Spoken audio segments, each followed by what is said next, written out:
വെറുപ്പിച്ചവർക്ക് ദുനിയാവിൽ 3 ശിക്ഷകളാണ്. ഒന്നാമതായി അല്ലാഹുവിന്റെ പ്രിയപ്പെട്ട മഹത്തുക്കൾ പറയുകയാണ്, മാതാപിതാക്കളെ വെറുപ്പിച്ചവന് ഒന്നാമത്തെ ശിക്ഷ എന്തെന്നറിയുമോ? അവന്റെ ആയുസ് അല്ലാഹു തആല ചുരുക്കി കളയുമെന്ന് അല്ലാഹുവിന്റെ പ്രിയപ്പെട്ട മഹത്തുക്കൾ പറയുകയാണ്. അവൻ ഈ ദുനിയാവിൽ പെട്ടെന്ന് മരണപ്പെട്ടു പോകുമെന്ന് അല്ലാഹുവിന്റെ പ്രിയപ്പെട്ട മഹാനന്മാര് പഠിപ്പിക്കുമ്പോ അല്ലാഹുവേ ഞങ്ങളെ കാത്തുരക്ഷിക്കണേ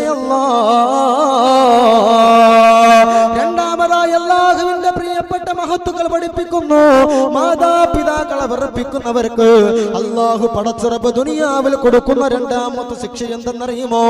അവന്റെ മക്കള് അവൻ പറയുന്നത് അനുസരിക്കൂല.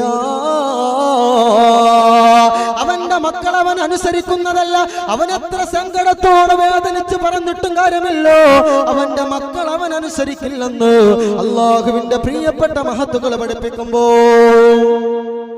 മാതാപിതാക്കളെ വെറുപ്പിക്കുന്നവർക്ക് ദുനിയാവിൽ കിട്ടുന്ന രണ്ടാമത്തെ ശിക്ഷ അവന്റെ മക്കൾ അവൻ അനുസരിക്കൂല എന്ന്. നഊദു ബില്ലാഹ്, അല്ലാഹു തആല കാത്തുരക്ഷിക്കട്ടെ. മൂന്നാമതായി അല്ലാഹുവിന്റെ പ്രിയപ്പെട്ട മഹത്തുക്കൾ പഠിപ്പിക്കുകയാണ്, എന്റെ പ്രിയമുള്ള സഹോദരന്മാരെ, നമ്മൾ ഇതുപോലെ ഒരുമിച്ച് കൂടിയതെല്ലാം എന്തിനു വേണ്ടിയാണ്? ഈ ലോകത്തുനിന്ന് വിട്ടുപിരിയുമ്പോ റാഹത്തോടെ ലാ ഇലാഹ ഇല്ലല്ലാഹ് എന്ന തൗഹീദിന്റെ കലിമത്ത് ഉച്ചരിച്ച് സന്തോഷത്തോടെ മരിക്കാൻ വേണ്ടിയാണ്.